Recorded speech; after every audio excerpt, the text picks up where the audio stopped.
gonna shove it. Yeah! He's gonna shove it. Man, shove it! Alright, it's the Hawk here, a punch to the gut special, so get them while they're hot. So if you like getting smacked, you're in luck. Today is not a Ring of the Hawk episode for reasons you'll understand in a minute, but rest assured, I'm working on the Terry Funk video. I know a lot of you have been asking, so stop your whining, stop complaining, and stop spraying blood into your pants. Today's video was a Patreon request by Brandon Kennedy. If you want to make the Hawk squawk, sign up today. And if you could all do me a quick favour and support the 8-year-old obese Indian boy in the quest to leave India and follow his wrestling dreams. We're trying to raise £5,000, but £1,000 will do for now. If we get to that milestone, I'll donate £500 of my own money. Now let's get into today's video. The Cat, Ernest Miller in WWE. What? I don't even remember that happening. The Cat was a huge part of the final years of WCW.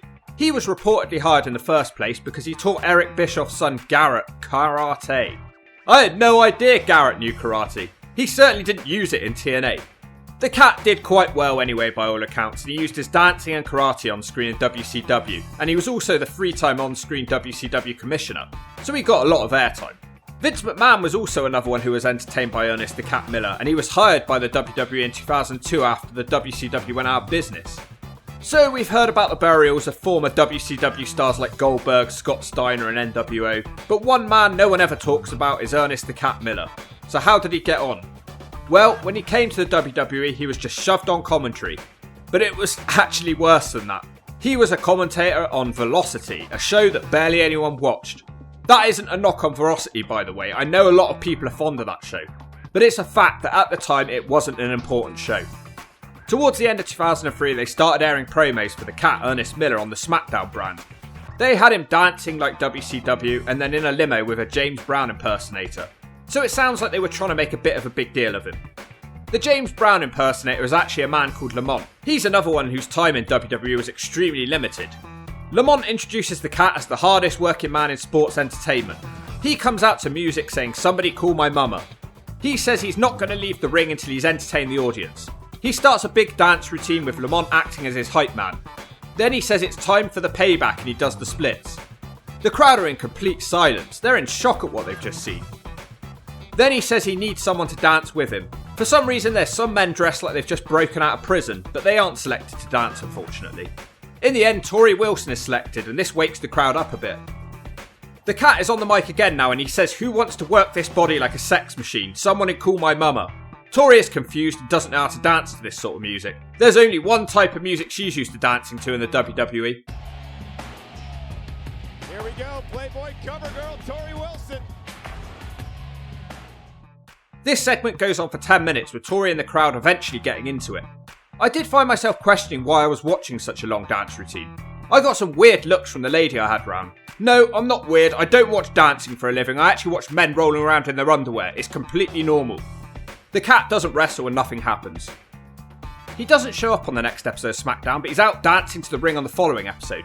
Taz is really getting into his entrance. He introduces his next female dancer. He says that she's so sexy that she made his tail stand on end. So if he was a hawk, his beak would be stood on end. It's Sable in a leather catsuit.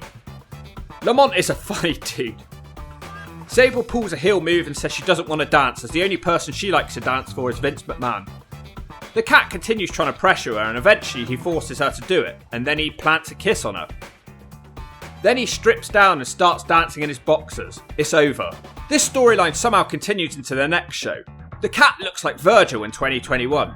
Something I need to question though, on commentary Cole asked Taz if the Cat is one of the Flying Elvises. Was this an early TNA reference, or were the Flying Elvises something else? Bring out Sonny, don't look at my ass Siaki. I'm probably going to make a video on his career because I'm feeling really excited about that. Graceland nearly made it to SmackDown anyway. Sable is out again now. She's complaining about the Cat kissing her. She goes on to slap him, and he tries to kiss her again. Vinnie Mac is out now, looking like someone has dumped in his steroids. Lamont tries to let McMahon in the ring, but comically McMahon sends him to the mat. Vince doesn't like the Cat's actions, as Sable is his. The Cat and Vince start having an argument about who is the greatest of all time. It leads to Vince McMahon and Sable dancing to the Cat's music. Then he lets the Cat dance with Sable, but he kicks him in the slash zone. He screams, "Somebody call the Cat's mama," and then Vince and Sable leave. A very entertaining segment, but it left me with one major question. What the hell was the point? Is it all leading to a Cat versus Vince feud? Well, no, in reality, all it was that Tori and Sable were both going to be on the cover of Playboy. So there you go. So no Vince McMahon feud. Instead, we get the Cat entering the Royal Rumble 2004. He comes in about halfway through the match, introduced by Lamont. Both Orton and Benoit are down on the mat. Like a complete idiot, the Cat dances around with Lamont for like a minute. Benoit gets up and first eliminates Lamont's wig before chucking him out. And Orton eliminates the Cat. Completely pointless appearance, but I guess you've got to have some sort of different spots in the Royal Rumble matches. Well, I hope you're all enjoying the Cat in WWE because we're almost done. There's a 15-man Royal Rumble match on SmackDown, but don't get too excited. The Cat enters during the advert break, and he managed to throw a few lariats before he's eliminated by Kurt Angle. He's also attacked by Tajiri on the outside, and Tajiri kicked Lamont's wig off. The Cat actually got to wrestle on the following SmackDown. Taz celebrated on commentary saying that we're finally going to get to see this guy do something other than dance.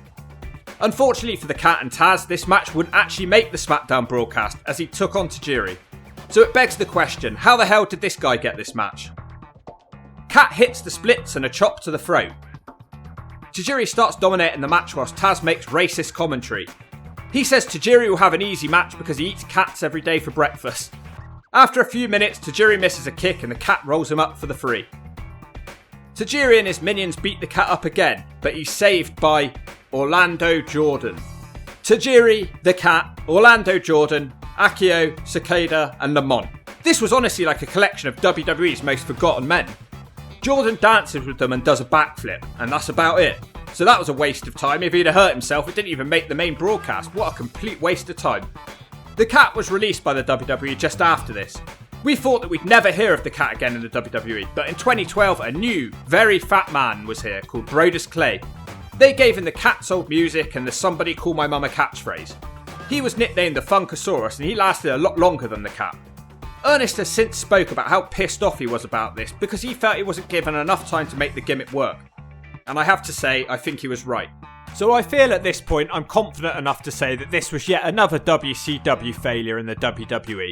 Vince seemed to hate these guys, let's be honest. And this isn't a knock on Lamont, but did the Cat really need a mouthpiece? He carried loads of promos in the WCW as the commissioner, for God's sake. He knew how to talk on camera. 2, possibly 3 matches depending on how you want to view it, and this was used as nothing more than a device to push the divas.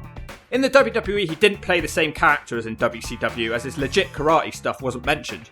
He was just a dancing idiot, unfortunately. And Lamont, well, he was also released alongside him. I like that guy. So yeah, this was just a brief kick to the teeth, and I'm left wondering what the hell was the point in hiring him in the first place. And if you don't agree with that, I'll choke you with my shoelace.